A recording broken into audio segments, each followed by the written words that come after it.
अहानमक्तदा diamond radio channel की पुनिंग की वारोल theorem ताबिरी Singh GeM सगुर जमना तराम चोबग लोइना इकोनोना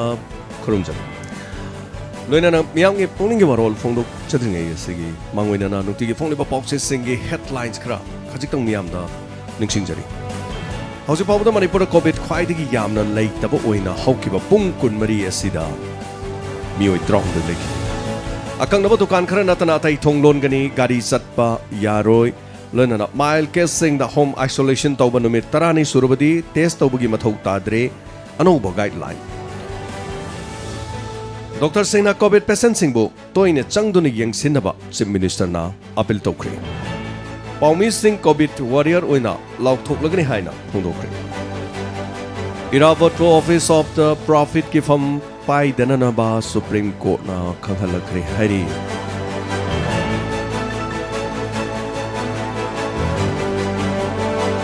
सिंगजमई के कम्युनिटी होम आइसोलेशन सेंटर मयाम की तमजनफम ओहिनगदौरी हाइरी लोइनाना केमसाना केंद्र असिदा लेबन नर्स अमदी डॉक्टर सिंह सिजनदुना अनाब सिंह यंगसिंग हल्ली हाइरी मिनिस्टर विश्वजितना खुसुमल मियाम दो सोइदना फंगहलगनी HYBE थाजब पीख्रे Onge मरुगी Ching ngasi di maru pungkok koktuna poppy fill on thok le haina ukol na fongdorokli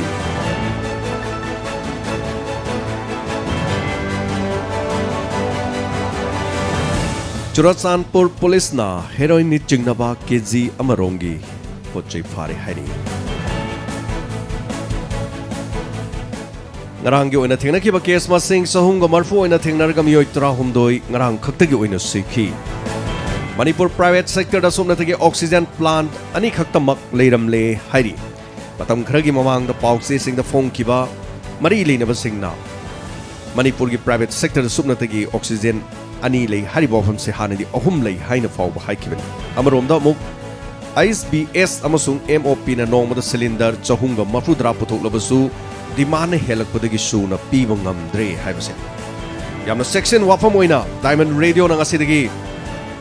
covid ki manipur da sumnatangi missing chama chani khaktangari gi matamda semjakiba report amagi matungina karigumba maharashtra madi delhi da oiriba piba masi Manipur ओरक्लबदी करी ओइगदगी हाइबा मिपाइबा थोखिबदु ngasi cylinder chahung marfudra puthokpa manipur da cylinder konorktabagi phibam da leire haibasi sin miyamna hena section ngai wafam di leina sin nadana ba hona bibana khwaidigi hena maru oigini so greater imphal da thamlakiba containment zone ke athingba me 13 phawba amohana sangdokre m sunamayai ka ba polom sing phagalaga mai thadokre hari loinana kobrugi matang da Facebook da upload toruba mioi ani police custody da remand lokre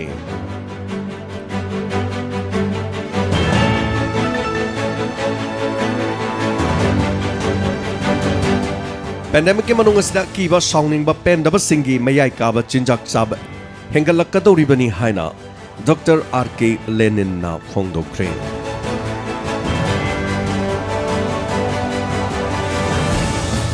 मिखल मतुंगी इरांग असिगी थिजनन नबगिदे MSA ना member मरिगी team अमा सादुना same क्रेलोइना ना waste Bengal की assembly की मिखल मतुंग असिदमी नाकन नाकन की नापक तानदुर हाना सुनबगी थोंग क्या थोलक असिदगी मिखल की इरांग असि मतांग न थिंजनन नबगिदे मक थिजननबा अखन्नबा सिगुम्बा मेंबर मरिगी टीम असि सेम किबनी अकनबा लायोंग चेंदबा कोविड पेशेंट सिंग नुमित तरानी की होम आइसोलेशन तौरबदी टेस्ट तौद्रबसु यारे हाइबा अनौब गाइडलाइन अमना फोंगी यूनियन होम मिनिस्टर अकनबा लायोंग चेंदबा नत्रगा लायोंग अमत चेंदबा कोविड पेशेंट सिंग होम आइसोलेशन तौबगी रिवाइज गाइडलाइन सिंग इशू तौख्रे पुदुचेरी की डिप्टी चीफ मिनिस्टर लाइरगनी हाइरी हानगी union minister Ajit Singh corona infection दगी लैखिद्रे ईसीना ट्रांसफर तौखिबा पुलिस ऑफिसर सिंह मखाताना हंजिल हलखरे वेस्ट बंगाल की चीफ मिनिस्टर ममता बनर्जी ना महाके अहुम सुबा ताम के ऑफिस पाइबा अहान मनुमित युमजकैसा नुमित मकोक थोंबा पुलिस ऑफिसर सिंह फम होंगतोक होंजिन तौबग लोइनाना हनकता लोइसिन के स्टेट असगी असेंबली की मिखल मनुंग द इलेक्शन कमिश्नर ट्रांसफर तौखिबा पुलिस ऑफिसर सिंह मखोई की हाने की पोजीशन दा अमुखना हंजिन हलखरे लोइनाना केरला दा कोविड केस वांखलकपदगी टोटल शटडाउन थमलगनी हाइना लाउथोख्रे डायमंड रेडियो न पिजा बतोंगा तोमरा स्टेट सिंगी मागी ओरिबो फिबम सिंगदा Kerala tamthibagi changda leirakni haiba wafam pijakibadu hauzik Kerala case asi wangkhalakna maram oiraga total shutdown thamlagani hairi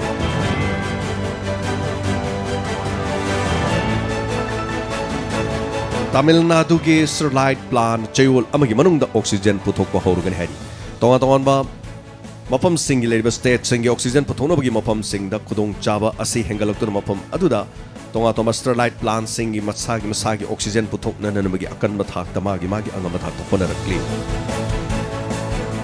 US lawmakers sing na India da ahen ba mateng pangna na bataksilakli India gi soksilakli ba phibam asida tonga balibak sing na India gi awaba se uraga mateng pangna na warip sing long na kiba leirabani amadi mateng pangla kiba sulekrabani Colombia da miyam na tonga ba demand tawrudu khongjang sang silakiba numit nipani sukre Afghan gi kha thangwa saruk Kandahar city da masak khangdaba nongwai paiba miyoi amana Afghan gi TV journalist ama nongwai na kaptano hatkre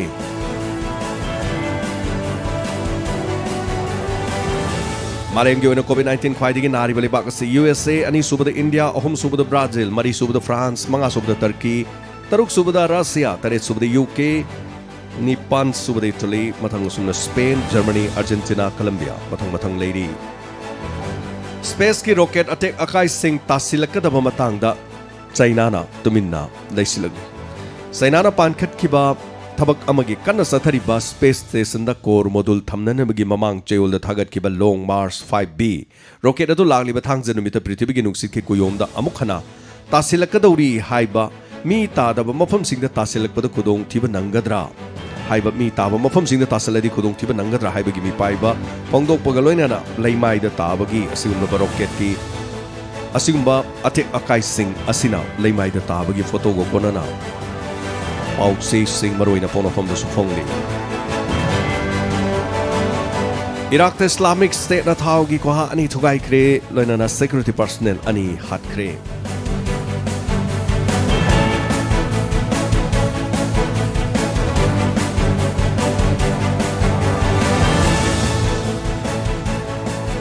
Hauzik COVID kinabadagi lekai da lockdown lock thuk na ba phawa ho COVID kani subuwe ke tamthirba se ki ba henjelak padi Manipur ge kasin ko yada lekai ge ayaba yaudana lockdown lock thuk na ba phawa da yaure hai vaccine ka pada pawmi sing da han ma khudong sa ba piragani haina chief minister na phongdok kre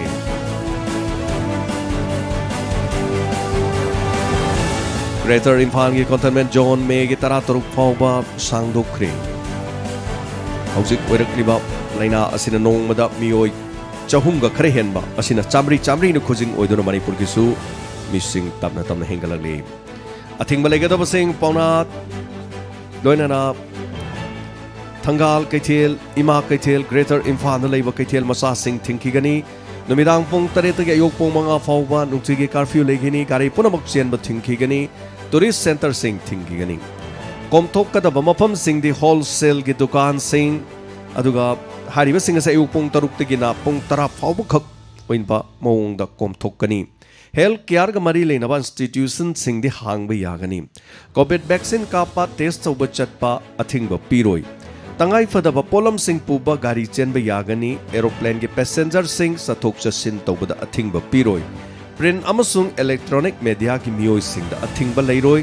petrol pump amasung LPG outlet hangba yagani haibase anoba mathangi megi tratru pawa chanagadaba positive oi haiduna laying biu yadabadagi mioi ama laikhidre hairi hek tabada thamoi songningai oiba pawa magi matung April 13 da Imphal Dimapur lambi gi Kabinam da leiba accident thokpagi Imphal gi maming leiba hospital manga da pukhalakpada laying na haijabada COVID-19 gi positive oi haiduna laying bidana thambadagi mioi adu laikhidre wapam masiga mari leina tongan ba mioi kya pendaba phongdok narakli lamigi khodong thiba amagida makok thina soktuna maming leiraba hospital mangana COVID-19 gi positive oi haidunu laying bidana thambadagi laikhidraba mioi adudi maramdagi pi masi mauni hairi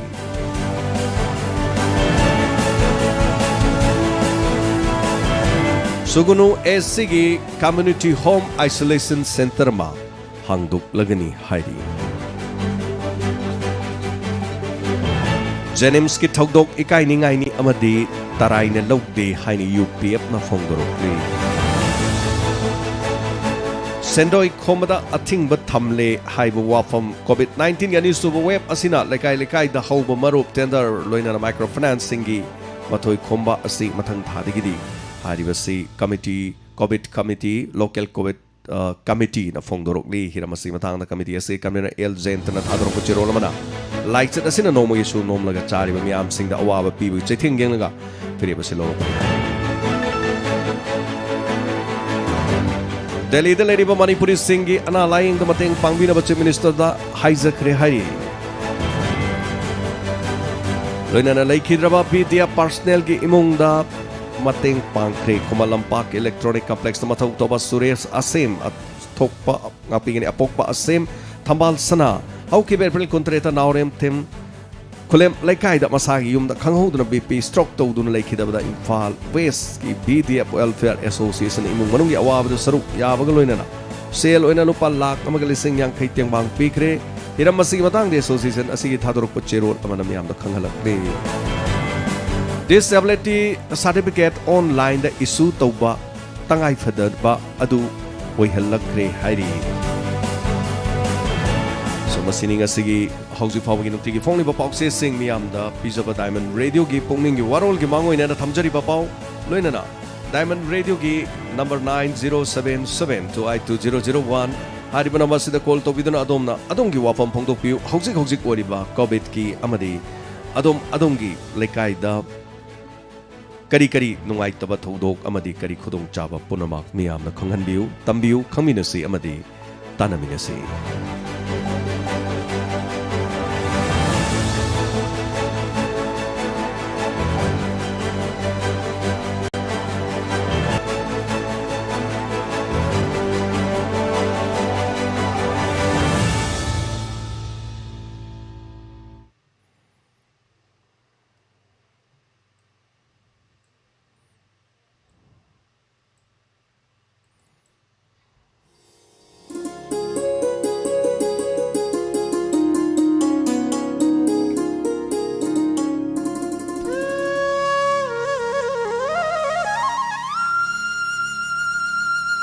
ngasi gi season azariba number 9077282001 hariba number sida call tobiraga domna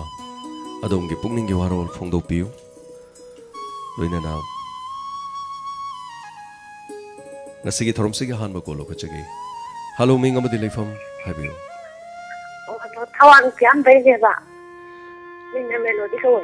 habiu melody kari habiningi ꯑꯩꯈꯣꯏꯒꯤ ꯂꯩꯀꯥꯏꯁꯤꯗ ꯑꯩꯈꯣꯏ ꯀꯀꯥ ꯑꯃ ꯌꯨꯝ ꯊꯪꯅꯕ ꯑꯃ positive ꯑꯣꯏꯕ ꯌꯥꯎꯋꯦꯕ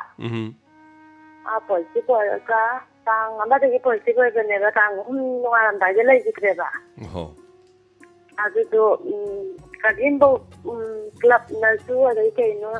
ꯂꯩꯀꯥꯏꯅꯁꯨ ꯀꯔꯤꯝꯐꯧ ꯃꯇꯦꯡ ꯇꯧꯕꯤꯗꯕ ꯍꯥꯏꯇꯥꯔꯦ ꯃꯇꯦꯡ ꯇꯧꯕꯤꯗꯕ ꯍꯥꯏꯕꯗꯤ ꯀꯔꯤꯅꯣ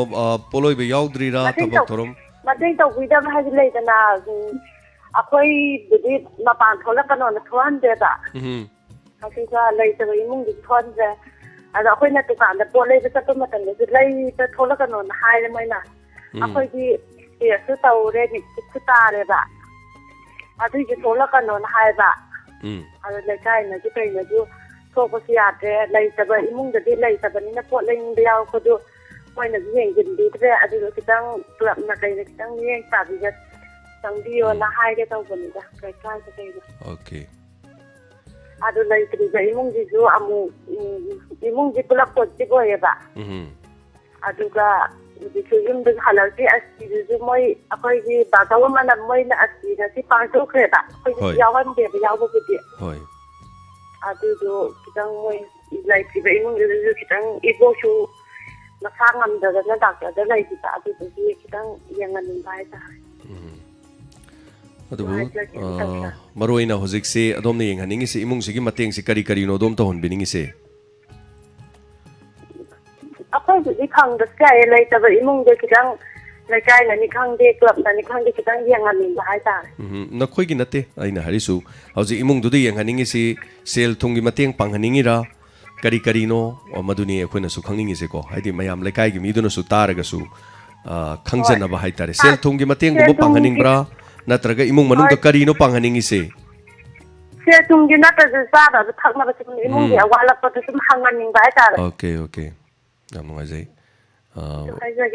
okay yam ngai jare thaga jare du masigu masin ngai ta ba sing adum thokli ko yamina si kari kari lai kari on ma ohong ba lai ha bedo aduga mathangi kolar amada khudong chapa mu pizari loina ngasi gi live streaming da lebiri ba miyam punuma taram nokchari adom adom gi supungning gi wa leira ba di phongdo piro aduga mathangi kolar amada kari hari ha bedu yamina si hello ming amade leifom ha biu hello rajen adong gi call tat khre adugo hello Hello. Tazari mingle phone ga habiu. Chai ning thogong da sila ne ko. Habiu. Ado huji COVID vaccine ka pa se. Akoi ning thogong da jine. Mi si amna kung na kan no taw ba ado da koi si ka pa chat pa si ki re do akoi na so BP so diabetes so de heart ki su na ba ado. Ma si ka pa ya gadra ya ro dra na sa da ha ta khangjaning ba. BP su na ba kari na ba. BP so diabetes so adai heart ki laina sor hon be wa ba so lai ba da kari su leite ko ado ayamadi dum ka pe yai ha ba se dum ngangnar ga lai bini doctor na so dum hairi bani to boda di doctor gam tang di tana biro hauji BP leiba tai leiba hai ba sing du di loina ka pe yai ko yum da so oxygen laura thamme ba koi de yum da oxygen laura thamme ba COVID hanak mamangi taw gi adu gi matung da leiraga thamau bane ba adu gi so lai jare sa adu ga akoi sidadi ningthogong da di hujik positive oi ba si yam le mi humfu gi maya da lai re ba adu akoi ki dana kan mapan am da thongna dare dukan am ta kano ta han dare ade ching ge ne so kamai tai no hang ji ching gi so am ta manin mahau nai na de du 사대기 그노도 강자님들나 강자래요. 허이 그래서 가블레이티 거 어도 호지키디 하리부도 쟁겐 버기 콧버기 워라가수 좀 락보이셔노 호지 막기디 에도기 토도파 파우타블레이트리 거 타가처리 어가 아나바 동기 레카이도 오리버 시츄에이션 하이타레 좀 하이비럭 버스기다마 어가 마탕기 콜라르마다 고동 짜바 목 비자리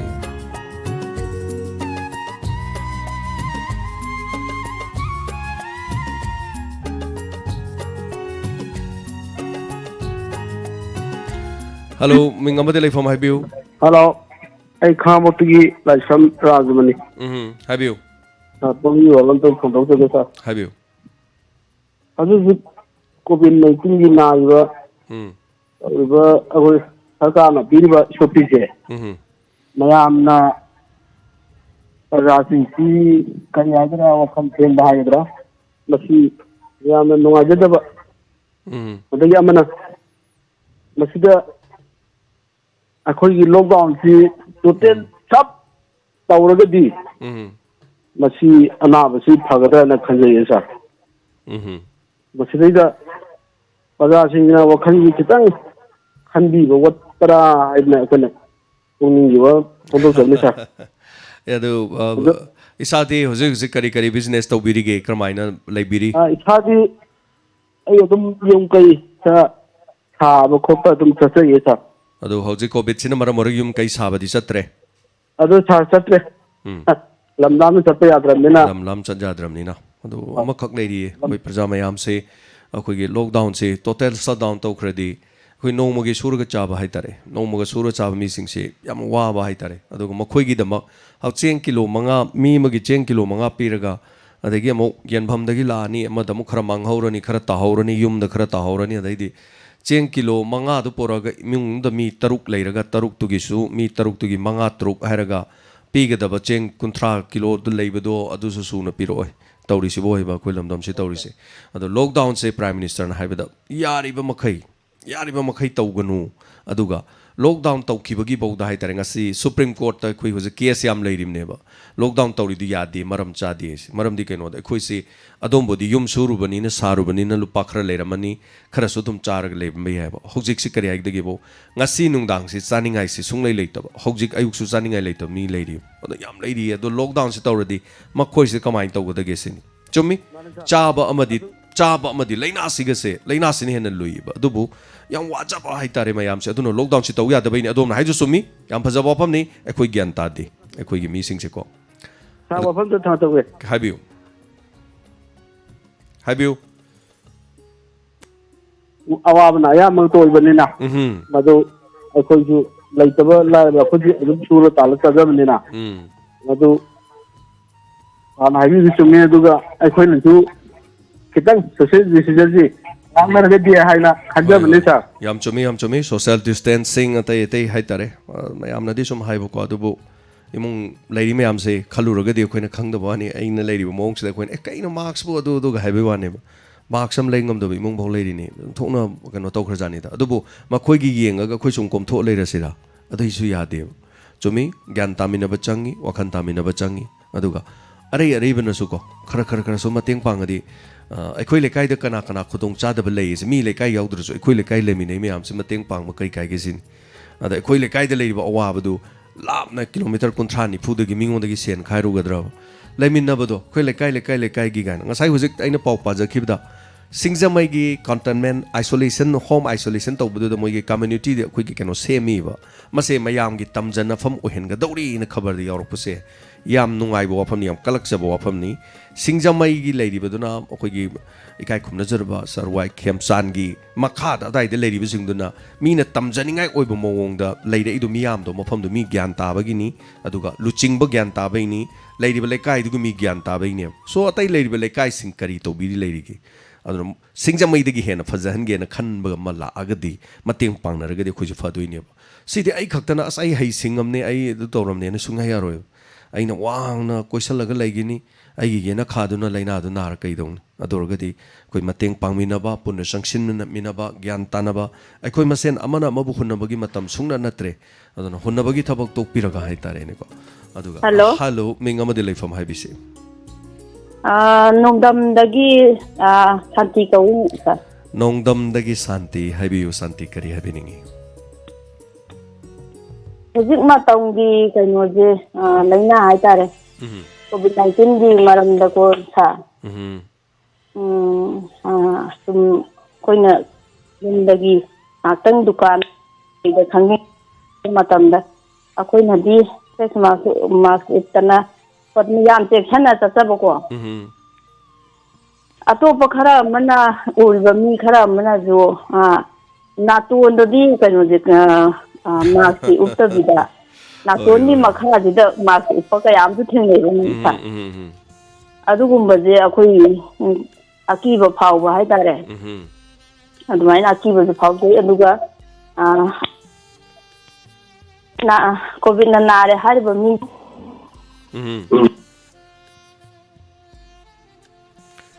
hello labak thibane adong ge call si tat khre mathang gi kolara madam pudong sa ba bije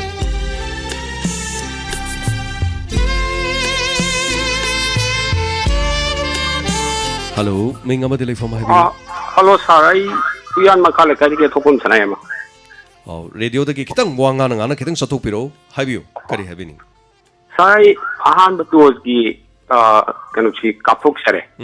tang ma da aduga hoi ase kanu ai ne ju hang ja udra ba ki ko kap matung de kari shaba yaba jum de lai hora ga di shaba yaba kuli ju ai ju hang ja udre adu kari shaga da bunu guli gumbadi pibirak pro kaimta pirak te mo ne pirak te ai ne hang ta madu bab oina uda borongani observation haidana nakan da observation center ma laibani madu dagi paracetamol pirakada bani adu pirak trasu paracetamol de do makoina 500 aduga 200 adum laibi be yai aduga hidak se hek kapthok kibaga numidang bera kahaloi haradi karino achapot kumba ma chabiraga chamchamba ma chabiraga hidak tu paracetamol ma chahok bo kesu kaide aduna horen lengba thin adai kari haitare इसादा Anam महा चुबदु खरा फरकनी हाय तारेको अदो चाबा यादबसे याम अखोई fermented ओइबा हाइबदि पुमहल्लबा pot जाम चाइ कोइसे पुमहनबा pot चाबसे अनाबना Chaba यादबदा सोइबुम ngari thumyakpi phavo adegi khamena sinba saugri adegi khoi chenglo koro makhan legre lam gi mai chatnabi matung ine chaba khoi gi chingdagi phangba sinba manama sing yumda phangba sing sigumba chabi gunu haiba icham chamba adum thau kitang hapa dum yai thau am lek lawba natra so hawai gumba kitang thonga chabi ba de kang soi gumba adum chabi be yai kaisu kai de thau kitang ngobado ko adum nga thongba char suma tuma mani adum chab kaisu kai leite haibdi apu masa sasa lagadi fever lakani haiba khaktagini aduga yu gumba thakano hai yu thagadi mayai chame haiba nisa gumba season na bigonu haibani aduga masi taseng badi fever lakani haiba khakini ayambadi kaisu atem hidak mayam changone haibadi leite sa ai kai mondaga asi thoidokpa hogi phawbudi ai laihongna chingba adai kai chudokpa hogi phawbudi tawrtaba asi thoidokpa buri tablet sing sadra ba chadra ju yai fever numit kyani subire kapi base tang manga da kapani tang manga durgadi hoji phabu kastok dadi are no ma khaki wani da tai yamna thoidokpa keno leite aduga sa atopo wa pham te thamjauge habi hoji ki mamangi kolar mana habi ki ba total shutdown gi wa pham do adudi jading da maram de koi gangi lam dadi koi ki sujan om taraga sabana ayam prina adu total shutdown to gurgati koi namna che kon tuna suba mama pa tha pa madari mata bi ngang sing du surga mawa masa mawa tha pa yawi mase total shutdown to thokhaga di yum da sara henaba ogadran khanba aduna yaragadi masidadi tawhinjani ta bata yam chume aduna aina ngasa haijari do total shutdown hadi even akoisu radio station na laije total shutdown ne la de media gi card amuk sat kani check amuk tawni ko hoi yam tangai phadradi dum tawba leina si no model lising hengala ba aduga mi si dom tu duna sigala gadi upai leite akoi chara hela ju si tam ni aduga upai leite adui matam du dadi adubu haujik si tangai phadana tawba yaba khradi leire maramdi wa ba si haujik no magi thabak su ba si aduki matik wanare ngarang makta da istegi thabak pung ahum makhai mari thabak loiraga station na intholokpada koi ima mana koi lamkhai saida hai tare koi bazar da lafu khare yolami lap adegi khongdrum khare yolami adegi kengoi kari khare sum yolami peruk yolami adegi haiba mana kaina kotna badu khare yolami ado aina kaidore ma dai de loi pai de na thami du de kaidore lockdown manung mi lockdown curfew se dum lockdown chap manare da bas sitre pukhat laga yon ba chalu dim phan jabur pung 10 dai thingam ni na sitre si su aina mingon dei te ubani spaisa dis de loi leire si pusandre de horen bera kane na hai so yam nung si ni ma dun hai da aina mai peruk khar leibire aina peruk lupa yang khem leire adagi mathang mai mana masing khar leiba adu ma yol hawi adum mamai thang da hai tare so sumaina tawba imung sing do awaba masing je lockdown da di sunga yaroi doini aduna ai wakhal khawai asma si lockdown si tawidredi aduga tangai phadana khoina gyan tanaradi hai tare ko adu kari aroi beta kari habiningai lei habiu mase miya na section ba madi mathau tai section laga di maksi thagat ribaina ai khoi mayam na bhap taraga section ba si mathau tai hai bo pam jim thagat chari yam ngai je habi base aduga khoi gi asa khoi lekai di ka stok de asai da thok si law leibung da thoga akhoi kari haini leibung da thoga jar sanara leisi law na han ngai khoi gi khwang da khudai amam punjalaga khuru da khudai di yesal laga khoi gi community hall gumba khoi gi leipung gumba hai tare ko leibung gumba pham dana leiba dum yawi yaring khai di madu khara tokpi raga imung do oina leibiro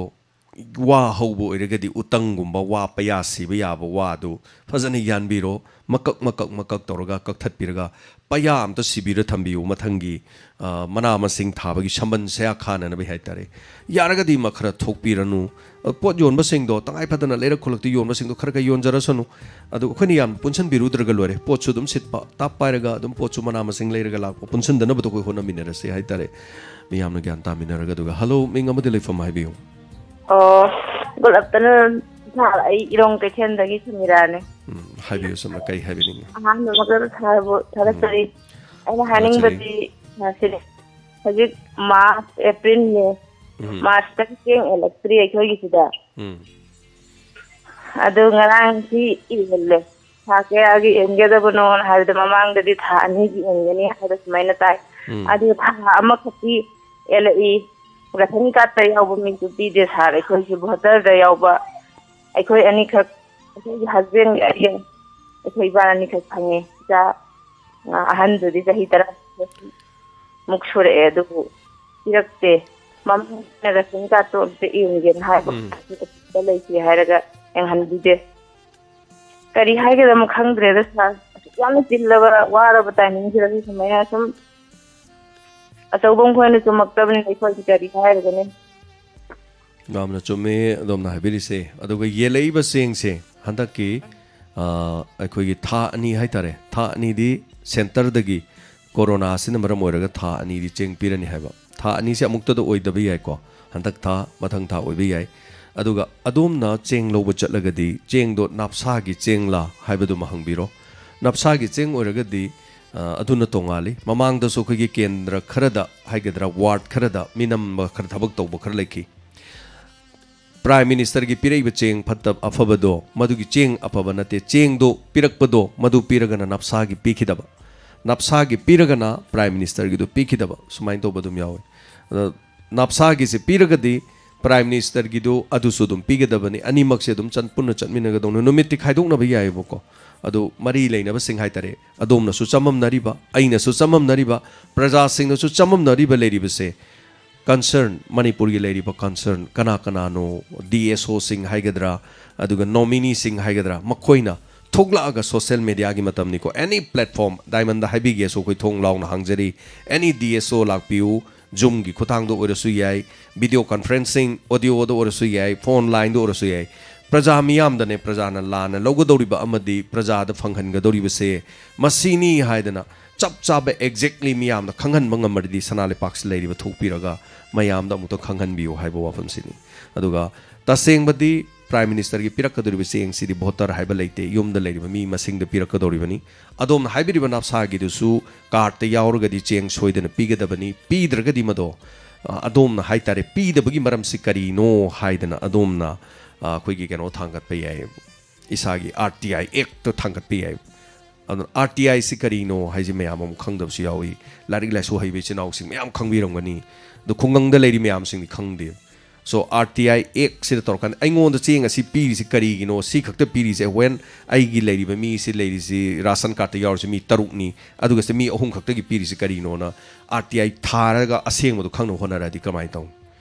so ngarang nahan se police kamagi पैसा खनबगी ने jail the थमेगा हाइसि स्माइना मी से लोइना थिगनरा court त function सि तौरादि थबक वइनि हजुपुदि court से थबक लेपिको pandemic सिन मरम ओरगा so tension जगे अखंब मयाम पुनमनसु अदोमना खंद्रिबा अइना खंद्रिबा सुमाइना कोइ खुंगंग अमदा खंब लारिक लाइसु हाइबदि लेरंगने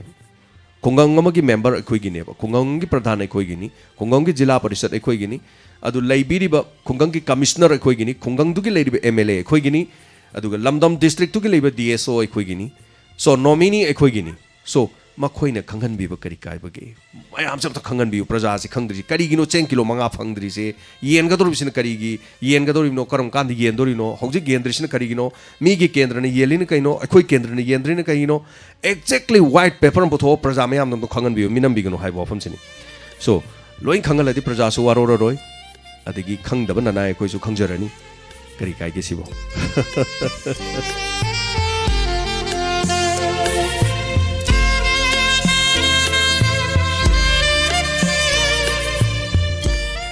hello मैं अमदे लेफम हाइबियो हेलो सर कोनाम जंक्शन क्वाकचेल कोनाम जंक्शन हाइबियो करी हाइबिनिंगे क्वाकचेल दगी सर को जिक कंटेनमेंट जोन इना मपान तब को जोन से यादरे अदुगा अखोगी इसिंग सिसु अदुबो वा भाई तारे को अदुगा सिगी मतम जिदा अखोगी अखोई सागी हाई तारे कोई सोशल वर्कर मखना अखोगी इमुंग मनुंग लैबा हांग पाट कुतेम हाई तारे जी 200 ओइगेरा 100 1000 ओइगेरा 2000 ओइगेरा एनी हांग गइजे यस अदम खानिंग पुनमक थारो हाइदना सोशल वर्कर से तौबिबा सिगी नौका सोशल वर्कर दो थागतगे न तौजरपने याम नुवाइजे जैक्सन ओ इसिंग वाना रकान सिदा दमाइना मतेंग पांगबिबदुदी सोरनसु माबा सोइदना चानगनी मीगे मतेंग पांगबसिगे नुवाइबसे ये भाई सिंग दो याव तदि हिंग बना याम चुमी विदाउट मियोइबा खोइसे इसिंग दगी दम हरोकपनी हाइतारे सो इसिंग याउदबा यादे जैक्सन याम चुमो वाफमनि मतेंग पांगबिरिबा मियोइदो हाइतारे ईश्वरनसु चानबो इसनु अदुगा मियामगी मतेंग पांगबे नुंगाइबसिदी मसी खुनुंगाइजि लेपोन्ते दुना so thank you so much Jackson अदम हाइबिरक अदुगा मथंगी कॉलर दा खुदोंग चापिजेगे एडिशन सरंगथेम थागचरी अदोंगी बेस्ट कॉम्प्लीमेंट पिबिरक वासिगिदमा तौजरीबा थबकसे अखोइना डायमंड रेडियो नगा पुंगनिंगी वारोल गाइन तौरिसे अखोइ स्टेदने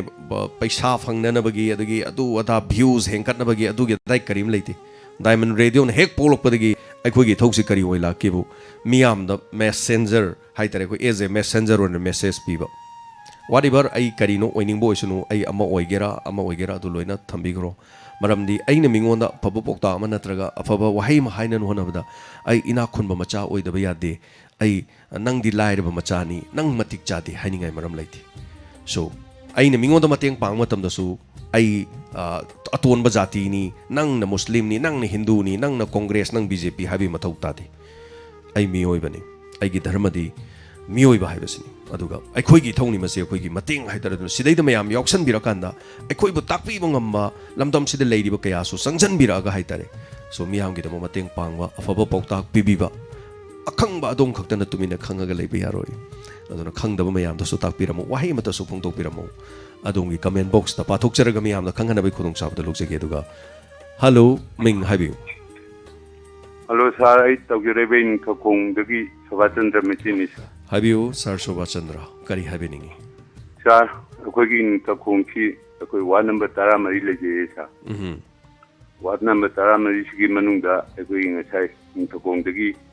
कोई चल हाइगद्रा चा हाइगद्रा मनसु वर्तिरामे नी पुगी मथक्ता अखोई पॉजिटिव पॉगी फिबम मदे लेरे न वार्ड 13 सिदमी हुंफुमु पॉजिटिव ओइसलागदी अखोई सी हुजिकसी लॉकडाउन दी थंबिरे अदोबो सा अखोइना कितंग पामजबा मना मसी कंटेनमेंट जोन लोइना थंबिरगा मफम सिदगी अखोई हुजिकसु इदा काप्तबा यादबा अखोई लेरिदना को सा मखोइ सिंग असिना अखोई डॉक्टर संगा मैम पुलप पुलप पुनसनबगी महुत्ती अखोई वा 13 सिगी मियोइ सिंग असि कोई वाट की अखोई काउंसलर लेरिबा अनेदी पदा लेरिबा सिना पुबीरे हरगा मागी मतम पुंग 10 दगी काप होबनिना वा 13 सिगी मी कापगसु मागी सिदुन सेंदोक पिरगा वाट सिदगी मियोसिंग सिना पुबीरगा कापीरगदी सा अखोई लेना सि संदोरपदा कितंग नाथोपगी उपाय अदु ओइगद्राना खंजबसा होजी अखोई सर हॉस्पिटलिटी तौरीबसी अखोई अपुनब लुप हैना अखोई ऑर्गेनाइजेशन अमना अखोई मैम से लोन कंट्रोल तौना जाम फजनबदी होनबिरियबा सा होय अदुबो अखोई ची थाजन बला कुमतंदा अखोई मपालसिदा मीसिना जामनगिबना मरम ओइरे हरगा यामना अवाबम सुओइबा मखोइदसु थागचरी सर शोभाचंद्र होय दोंगी पुनिंग चिंगसिनबो वाफम सिंग हाइबिरकपा हाइतारे मयामना कनो तोबगी चिनबदुना चिलनिंगदबगी हाइतारे थागचरी मसे अदम थोई अयुक्ता याम मतम हिदाकसे अहमददी यम किनरमी अदो खोई मयामना सुपीरीबा तोंगा तोंगा मी क्याना सुपीरी डायमंड रेडियो ना हेक हरोकपदगी लाइना सिगी हंतक यानी सुबु वेब हरोकपदगी हिदाक कापियो से दम हाइलाइट कोई वीडियो सेमगत लाक्चखरे क्या लाक्चखरे तोंगान वाफम सिंग तोंगान मीगी अनिंग अपामबा अकीब कया फोंदोकप लेरगसु लाइना से थिंगनबगी हिदाक कापथोकपा हाइबनी हौजिकति क्यू लेपनरे अहानबददी मणिपुर हिदाक थोंगा कनाम कापियो यादन हिदाक से लेमग लेबनी मतमदुदा कापहौबसिंगदी हौजिक मयाम इनरिसि याउदेब याम नुंगाइना लेरिन अदुबो एनीवे हेलो मिंग अमदे लेफम हाइबिसि हेलो सर केंथादगी बाबू यामबेम हाइबियो सर करी हाइबिनिंगे दम करी फोंदोकपेनिंगे सर हौजिबा अखोई कोविड-19 से लाखो मतमदा था निपान संगी सर अतुना हंदकिजु था निपान बौदी अरोयना खली था तरुक फाइजल होदेदबा लान सिट थेंगसी लान थेंगनबदा कोइना सिजिन गदबा खुलाई सि कैनो हाइबदा साबोने इसिंगने सैनिटाइजर ने मास्क ने मखल मरी है सिनरगदी मसी अखोई कोविड-19 से कोइना लान थेंगनबदा अखोइना ngambada हाइबगी थाजबा अमा लेबा हाइतर सर अदुगा सिगी लेना सिगी नाथै जरगा लेट नाइट स्टोरी दा ngarang aku sarna togi kiba salon kaya logi raga कामैगी मतंग दो सा याम न कीबगी मौन दो याम मान भाई कर सा दुगा मान की मंदना मतम खरा सारा इसे तमें उन्नर ले रुचि रे खंग दे ने कान तो दो मधु याम फजे खरे सार दुगा मिहात पसी अखोगी इंस्पेक्टर तयाजगी हेना सिंग वैना वहन बिरे पैसा ला तौबिरि से अदुगा मिहात खंगे अखोई सार तयासे लाई से मसगी साइलेंट नु फोंगमद्रगदी मिहात पतो तय लाई से खंगोयबा मन खंजे भाई कर यारगदी मिहात पिजो हदकी तागत सिदा फाब ओबियु अदुगा साइलेंट से फोंगदे तप याब्रा हम साना सिंजियो थगचै सुम सिजना किरजाने याम थोइदोकपा साइरेन हाइतारे मसै खोंबगी कइनोसे अदुम हुजिक पुलिस लाकपदा कैसो साइरेन खोंबसे लेते अयामदि हाइतारे को अयाम मपाल लमददि खोंगी मसिगी रूल लै अखोइ लाए हाइबसे नोटिस तौबो खंगहनबा म चंगे अदुगा यारिमखैदि पुलिस न मीजे हाटकदमनि हाइब लेते मीगिदि यारिमखै कन्नबो होनै याम मरा लेबा मीदिसु फानबो होनै अदुना लोन थुमना लाकपसे पुलिस कुमददि तौगंदे हाइतारे अदुगा एनीवे थगचरी सुम सिजना किबगिनी लाएगा खंगबै मयामगे पुनिंग सिंगसनबन आइना ngasi ngarang si gari makhonja ma sinjabane anyway dongi wakhalon thambiramba sigidama chumani akoigi predict tawri akhangai singna october november di yoroi hantaki se laina se laksin khini no adubu taibu miyoba khoina section ready kari tawruni mathangi caller maloko chage hello hello tamo ai malem leima singjamai thongam kai malem leima singjamai degi haibiu kari habening tamo sigida aina hangjaningna पुनिंगी वारोल हाइब्रा अदुगिदो मतम दो ओइबिरिब्रा होय ओइजरी live नि अदोंगे खोजेन मयाम पनो मक्तारी हाबिउ होय तमो इन हान Covid की तमो आइने वाम तंग हाइजनिंग बा हाइतारे मयाम द शेयर तौजनिंग बा मतम क्यामु फंग पिबिगनी अदुम होबिरो मतम से हम लेसलकद्रे मतम से लोइबगी टाइमिंग से ओइसलकपा हाबिरो मिनट अनि अदुम लेजरी हाबिउ साइड ट्राई तौजने फोन से मुंग फंगदबा ओके होबिरो तमोइना हाइजनिंग बाइदी हौजिकी मतंग कोविड की कइनो से नाबगी चांग से हम हेंगलकलीदना अदे हेंगलकपगी मरम मतुंग इन्ना सीबगी चांग से हम हेंगलकप हाइतारे दा हॉस्पिटल सिंग द पीरिबा ट्रीटमेंट सिसु अदुम फैमिली सिंग ना डिसैटिस्फाइड ओइदबनिना होम आइसोलेशन के गा तौरगा सु मयाम दैनरी तौबदबु हॉस्पिटल द पुखत के हायरगदी आइना प्रिकॉशन खरा लहनजनिंग बा मी सिंग सिदा इसा इसा दा थोदी ज्ञान लोइना मांगे हाइबदुनी कराइदा कई तौनी हाइबदुसु लोइनमक तौबम चाबम खंगदबनेबा दुगी मतमसिदा आइगिसु इमासे नवंबर दा लैगिदबा अदो जेनिम्स हॉस्पिटल दा पुखतकी आइ रास्ता हाना ट्राई तौजबने अदो रास्ता दु सिट फंगद्रेन हाइबिरकबा अदगी सीजा दा सु सिट फंगद्रबा अदा आइगी लाइबक्ता हाइतारे इमागिसु लाइबक थीबना अदुमाइना फंगिदबदगी अखोइसु उपाय लैमंददना अयुक्तगी नुंजिन पुंग अमदाइदि चेनरकपदना नुंगदांग वायरमदा जेनिम्स पुखिबनेबा नुंगदांग ओइरकांदा अदुदगी आइना आइजे मोइना सुमाइना हंगबिरे अखोइदि याम खंगजरुदे मरमदि इमादो लैरकांदा मागी अटेंडेंट अमा लैगदमने हाइबसु खोजु खल्लुद्रबा हाइतारे वखंदुदा अदु नोइना इमादो नाथंदा हुंदोके हाइबरा नत्रगा नोइ कना लैके हाइबनो ना हंगकपदगी आइ अदुम लैख्रेबा आइ अदुम लैख्रा मतुंगदा आइसु होय अहामदबुदि पाखतलेको इमादि कमाइन हुंदोकनी बु अदुम इमागिदमुक्ता थवाइ कत्के हाइना लैबा मयाम लोइनम ओइनाबनिना मचा हाइबगी मथौदांगदुदि लुरबा तंजादा अदुमाइना लमन सिंहौबदु ओइबनिना को आइसु दुम चत्ख्रे चलगा चंगबा गांदा आई दुम ग्या हाइदि मोइदा पिरामिबा ट्रीटमेंट के का आई केमता खंगदे मोइगी नियम के का केम खंगदबिदा ब्लाइंड चंगबनेबा मरमदि आइसु हाना सिगुंबगी इन्फॉर्मेशन हॉस्पिटल के का गिदि लैतबनिना अद गवर्नमेंट हॉस्पिटल ओइबनिना नेग्लेक्ट अदुम चाबा हाइतारे खरा नेग्लेक्ट चाबनिना आइना हाइजनिंगिसे हौजिक मी कनना नारे इबा मयामसिदा कोई आइंगोना थोकिबा थौदोक मु थोहनिंगदबा मरमदि ऑक्सीमीटर अमा कंपलसरी अदुम पीबने पीबदो यादबना मरम ओइरगा ऑक्सीमीटर याउद्रगदि ऑक्सीजन लेवल दो चांग दो येंद्रगदि अदुगी आइदि खुदोंग थिनिंगा याम ओइबनिना अदगी इसा अटेंडेंट अमा ओइना चंगबिरगदि आइना हाइजनिंग इस अटेंडेंट ओइना चंगदोरिबा मिसिंगसिदा अटेंडेंट अमा ओइना चंगबिरगदि याम अलर्ट ओइना लेबियु अनाबसे खुरक हंगबा यादबनि मादि फजना अदुम सेनाबिगदबनि सेनाबिबै मथक्तुदा हाइदि अखोइना अइना सुम थेंनजरकपदा अटेंडेंट कादा लैगदबा कन्फाइन ओइरगा लैगदबा डॉक्टर नर्सेस ड्यूटी तारगा लैगदबसु अमता लैतबने लैतबना मरम ओइरगा एनी इमरजेंसी केस लाप मतमदा मोइदा मथकदा काखला अनाबदो अटेंडेंट इथंदा हुंदोम अनाबदो मथंदा हुंदोमगा ꯇꯦꯜꯂꯒ ꯀꯧꯕꯗ 15 minutes ꯀꯨꯝꯕ 20 minutes ꯀꯨꯝꯕ ꯆꯪꯕ ꯀꯟꯕ ꯌꯥꯕꯒꯤ ꯄꯨꯟꯁꯤ ꯑꯃ ꯂꯥꯏꯐ ꯁꯦꯚꯤꯡ ꯃꯤꯅꯠꯇꯨꯗꯒꯤ ꯍꯦꯟꯅ ꯆꯪꯕ ꯃꯣꯏ ꯀꯧꯅꯕꯗ ꯑꯗꯨꯒꯨꯝꯕ ꯄ꯭ꯔꯣꯕ꯭ꯂꯦꯝ ꯃꯌꯥꯝ ꯑꯃ ꯊꯣꯛꯈꯤꯕ ꯑꯩꯉꯣꯟꯗ ꯁꯤꯁꯦ ꯃꯤꯉꯣꯟꯗ ꯊꯣꯛꯍꯟꯅꯤꯡꯗꯕꯅ ꯃꯔꯝ ꯑꯣꯏꯔꯒ ꯍꯧꯖꯤꯛ ꯆꯪꯒꯗꯧꯔꯤꯕ ꯑꯦꯇꯦꯟꯗꯦꯟꯁ ꯌꯥꯝ ꯑꯦꯂꯔꯠ ꯑꯣꯏꯅ ꯂꯩꯕꯤꯌꯨ ꯑꯦꯅꯤ ꯄ꯭ꯔꯣꯕ꯭ꯂꯦꯝ ꯂꯥꯛꯄ ꯃꯇꯝꯗ ꯂꯩꯔꯕꯅꯤꯅ ꯑꯦꯠꯃꯣꯁꯐꯤꯌꯔꯗꯣ ꯃꯔꯝꯗꯤ ꯃꯣꯏꯅ ꯂꯩꯔꯤꯕ ꯑꯦꯠꯃꯣꯁꯐꯤꯌꯔꯁꯦ ꯀꯣꯚꯤꯗ ꯋꯥꯔꯗ ꯍꯥꯏꯔꯒꯗꯤ ꯀꯣꯚꯤꯗ ꯑꯅꯥꯕ ꯉꯥꯛꯇꯅꯤ ꯊꯝꯗꯣꯏꯁꯦ ꯑꯗꯣ ꯑꯗꯨꯝ ꯃꯥꯛꯁ 2 ꯎꯞꯄ ꯈꯣꯠꯂꯒ ꯑꯗꯨꯝ ꯂꯩꯅꯕꯅꯤꯅ ꯂꯩꯅꯔꯒꯁꯨ ꯑꯦꯇꯦꯟꯗꯦꯟꯁꯁꯦ ꯆꯪꯉꯣꯏ ꯍꯥꯏꯕ ꯉꯝꯗꯦ ꯑꯩꯈꯣꯏꯅ ꯑꯗꯨꯒ ꯍꯌꯦꯡ ꯇꯦꯁ ꯇꯧꯕꯒꯤ ꯔꯤꯛꯁ ꯃꯣꯏꯅ ꯂꯧꯕꯤꯗꯕꯅꯦꯕ ꯇꯦꯁ ꯇꯧꯕꯒꯤ ꯔꯤꯛꯁꯇꯨ ꯅꯣꯏ ꯌꯨꯝꯗ ꯆꯠꯂꯀꯥꯟꯗ ꯑꯦꯇꯦꯟꯗꯦꯟꯗꯨꯒꯤ ꯍꯥꯏꯇꯥꯔꯦ ꯀꯩꯅꯣ ꯇꯧꯔꯒ ꯂꯥꯏꯕꯛ ꯊꯤꯕ ꯍꯥꯏꯇꯥꯔꯦꯀꯣ ꯁꯤꯁꯦ ꯃꯌꯨꯝꯗ ꯍꯜꯂꯀꯥꯟꯗ ꯅꯣꯏꯒꯤ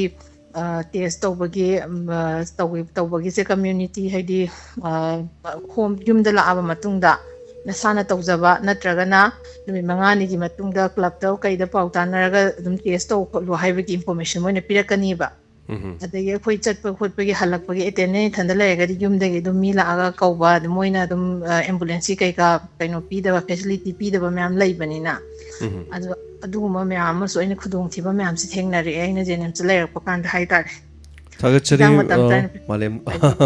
ꯑꯗꯨꯝ 5 minutes ꯍꯥꯏꯇꯥꯔꯦ ꯁꯣꯔꯤ ꯌꯥꯝ ꯅꯨꯡꯉꯥꯏꯖꯩ ꯑꯗꯣꯝꯅ ꯆꯦꯛꯁꯤꯟ ꯋꯥꯍꯩ ꯈꯔ ꯍꯥꯏꯕꯤꯕꯁꯦ ꯑꯗꯨꯕꯨ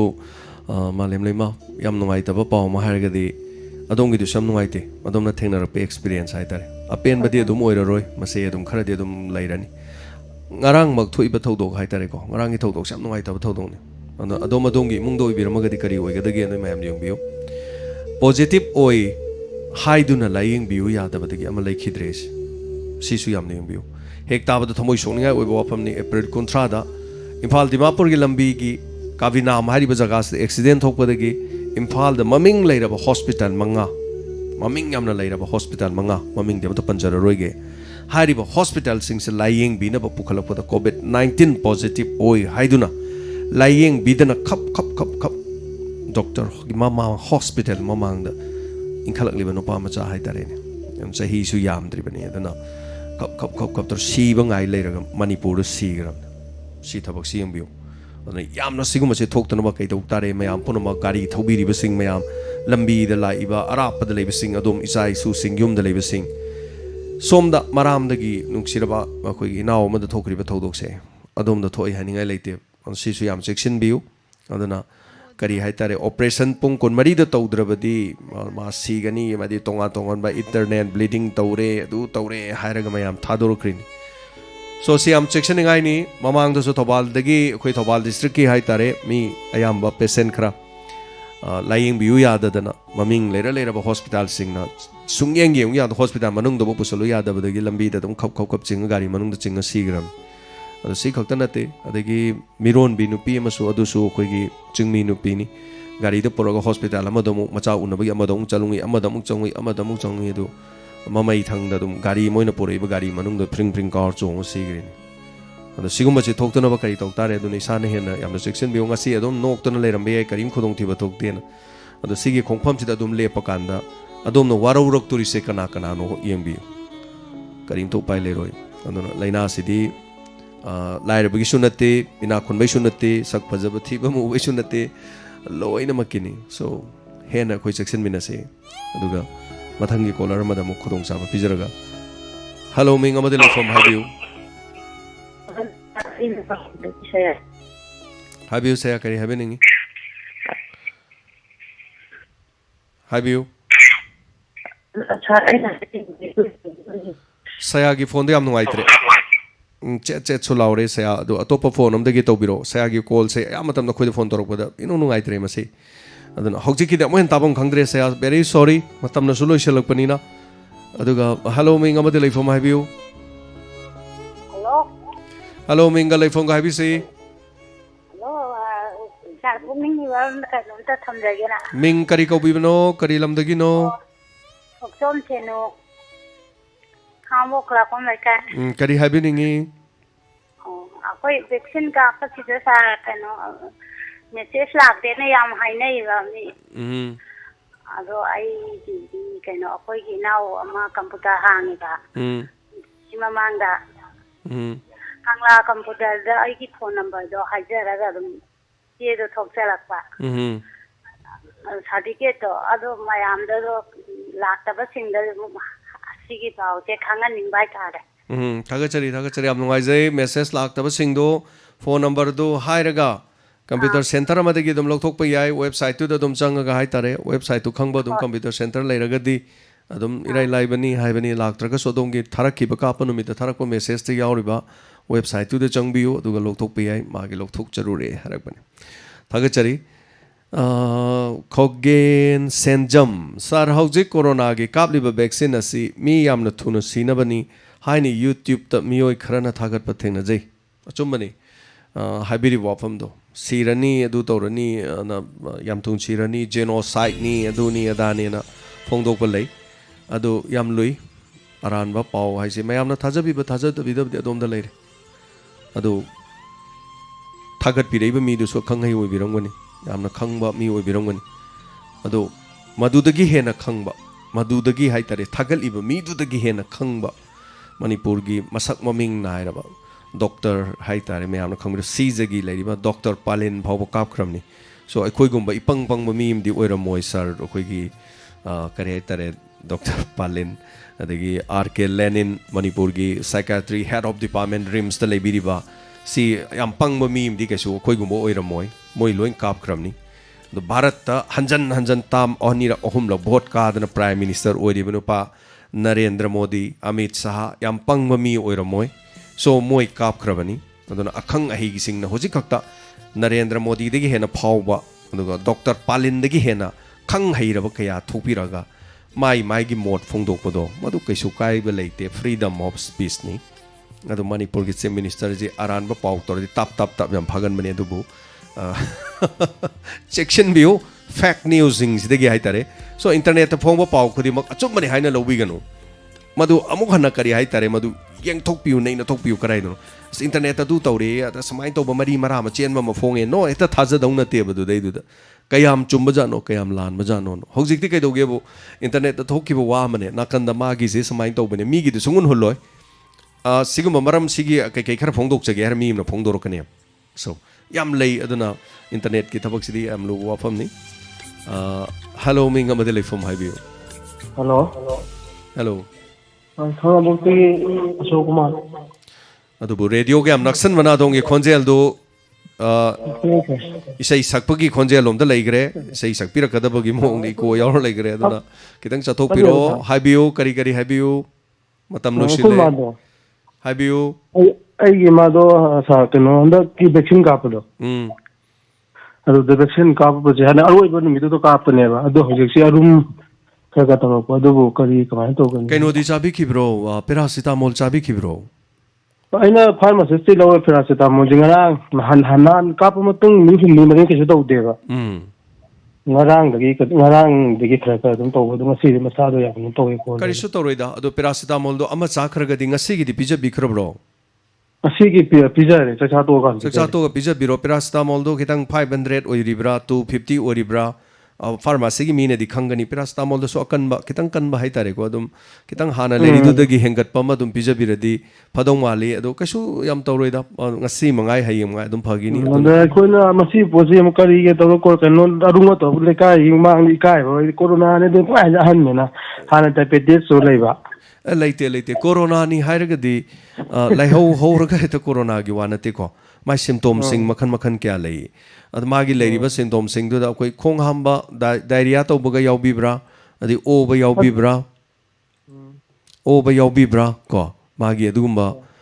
खरा लेरी सिगुम्बा मयाम सिंगसे अखोइना हेना खंगबा याबा चिंगनबा याबा खनाउ सारी सारी लाउबा अदगी तोंगा तोंगा नो के लेरिबा को अखोइगी डायरिया तौसलकबा डिजनेस लेबा ओनिंगबा फावबा अदगी अखोइगी मसल जॉइंट पेन सिंगसे चिकपा कोकसु चिकपा अदगी अखोइगी खनाउ सागतपा मिट सिंग अक्संग गांगसिनबा अदुगा अखोइगी करि हाइतारे मनम फाउदबा अदुगा महाउसी फाउद्रबा मरुइनने मसी मतंगदी कोरोना ओइबे चांस या वांगिसे कइनो हाइकंदा मनम फाउरोय अमदी अखोइगी महाउसे फाउररोय समना हाइबदा करी हानि अहाउबदो थेंकान खंगरोय बले हौ तौरदि अखोइ कनो तौइदनको अदुगी टाइप तो सो अदुमाइना लेरगदी हाइबे वानी अदुबु तसेंगना हौजिकी हिदा कापुबसु कापुरबनी ना हाइतारे अदो मयामने याम किनरी से हिदा तो कापुर फीवर तौये से किनादना कापना देबा याम तन्नादना हाइतारे अदुबु याम कापथोनरे हाइबियो सा कनमता कोई इमा से हान डायबिटीज सु पेशेंट होय बने को अदन पे पीजु लेबा द मसा से हप्ता अमा फाजिलाबनिना जी अदो हजिक कता अरु मरप द तुम चिंगना बगिने लेहो होरी हप्ता हम फारब्रो हंगा तिंगना कतंग दि होरो इन हिदा का पुदी हप्ता हम फारे हप्ता हम फार मतुंग दने बा तोरैसे अदुदी अतोप चुमनगी केनो ओइरमबसु याइदा अदुदी हिदा का मतुंग मरक तो द हाई नुंग चाबा खोटपा दगी सोइबुम चाबा हवाई जार चाबा खोटपा तौबिखिब्रो अदुगुमबदी कदोंगारी इरो गंगारी दि खरा चा ngari makti kesu kaide adu ngarang kapurga tawbor di fai adudi yam kanagre adudi hidak tu ka kari gum amata mari leina roi hapta ama faragadi ato paisa gi fever la ko rongani chumna fever la ko su dum yawi ko fever se inga sa wona ba ini sing phatta ba thauba adagi isa gi anaba ma leibadu gi anaba do haidi corona nataba nung leira su fever tawi go mayam khangbi do se anaba ma le su fever tawi ba isa da ne nung leirak ba nung leirak pa sida khoi chik pa lengba hora ga ne madugi temperature sin isa da fever leiba su leiba fever se yam kana tawra jani paracetamol 1000 ga thaba da chang da ba jani da adamai tawba su leiye do taseng badi anak padaga leiraga di ko sum icham chamna doctor amaga su sum tana bi badi khwai phai maram di doctor ga tana bana ekhoi gi wadi gi hena doctor ne hena kare ai tare ekhoi gi stimi am da kitang pau keno pija bai wani so doctor amaga kitang amsung tana raga chingna bi raga di yeng thok piu aduga kari kari hai tare ini ngasa hai gi bising du marak ta khare yawbra manam phau dobra mahau phau dobra mamit ngak sangang bra warning warning ba tobra adu sigum hai bine sing se kitang di am yeng san biro aduga yaragadi doctor anakpada leiragadi PhD doragasu lapna leiraga haitarene doctor magada amutang tanabi bi yabra amutang yeng thokpiyo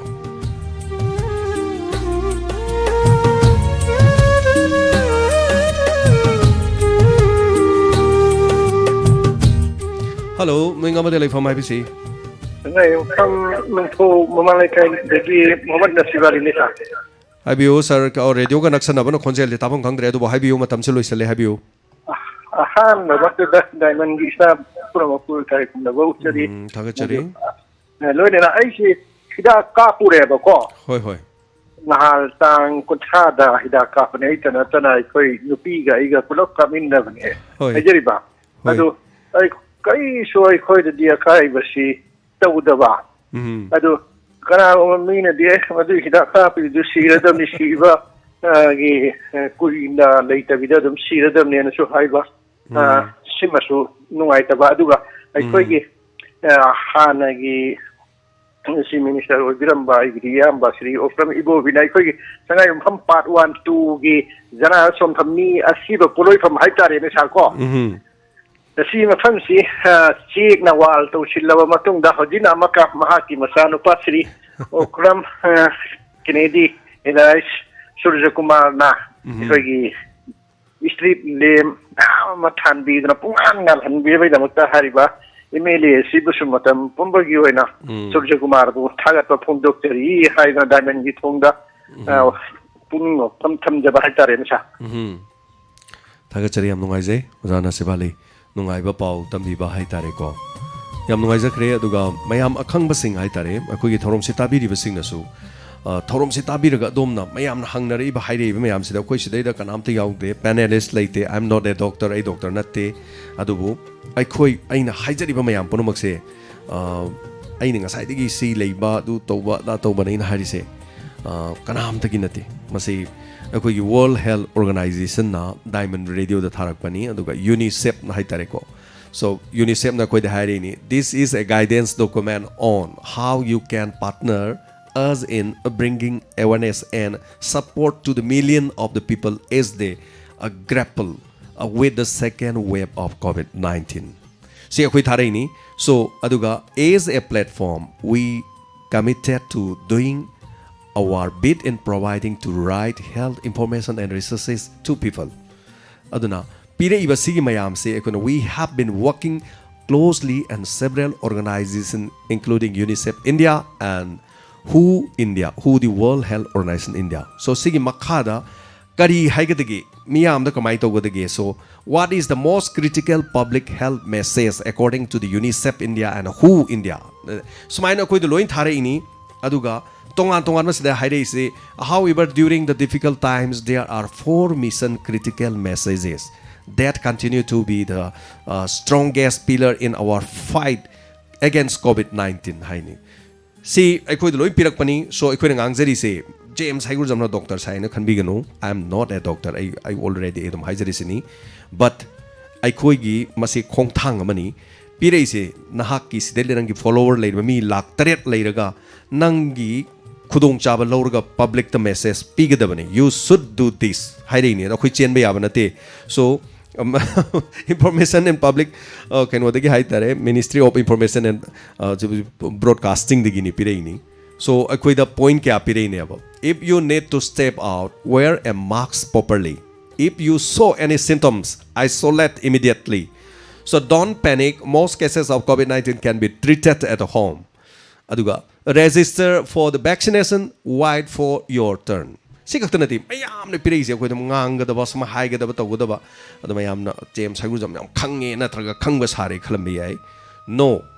adu akoi gi se akoi thabak ni duty ni akoi gi so aduna please follow this step loin step sing ji in biu mayam khangba yaure dana ko share to biro aduga anau ba ma haijage akoi gi YouTube ki live streaming sida akoi gi kano punjalaga kari hai tare Zoom gi punjalaga kana agumna phone phangdaba singna Zoom meeting da ina kano pithok sarke link ama so link ta changbiraga adomna takpining ba haibining ba complain to bining ba miyam da khanganing ba leiraga su khangan ba yana na ba mathangi pungning gi warol dagi changsalake ngasi se tawjage tawbani adubu kari was something technical failure ama leire aduga masini ngapigani adu yam nungai jaba nuksi jaraba igi hek lamdam dagi hai tare khongjom bazar dagi nuksi jaraba family me lei angang nuksi jaba nupi macha ma igi hek yum mamang dagi so khongjom bazar dagi campsing na khamena sinba alu amadi tilho thumyak pina chingba diamond radio da macha nupi sina tro pibiramba yam nungai jai family sina mamang ta hawai thrak ki matam ore hawai thrak pibirei thumyak pi achobadu adu ising da tingtho tawr chaw de mahawi adu su yam na pibirei thank you so much aduga mayam pomnama section na leibiro aikoi section badagi henna afaba leitre mathangi live amada amuk laksage soidana dom so lakpiu adomna khangba leirabadi mathangi live asida yaubiraga khanghoudaba sing leijari praja miyam se khangnaba bhap tanaba do madongi fajarba wakhalona du support to widana soidana makhe phongdo piro aikoi losinaragumsi aikoi nuksinarasi arai leita tatok tanmin toroga hingminana bohona minarasi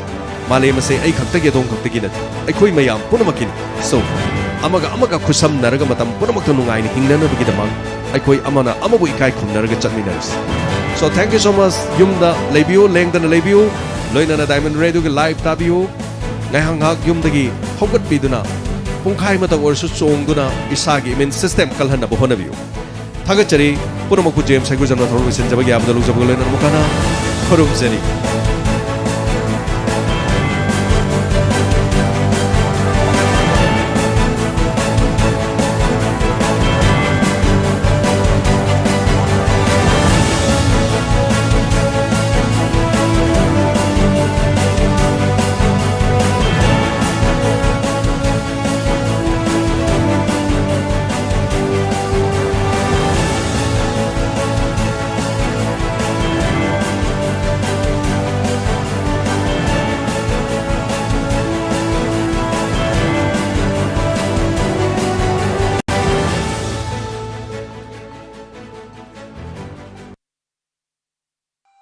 Lying Jari,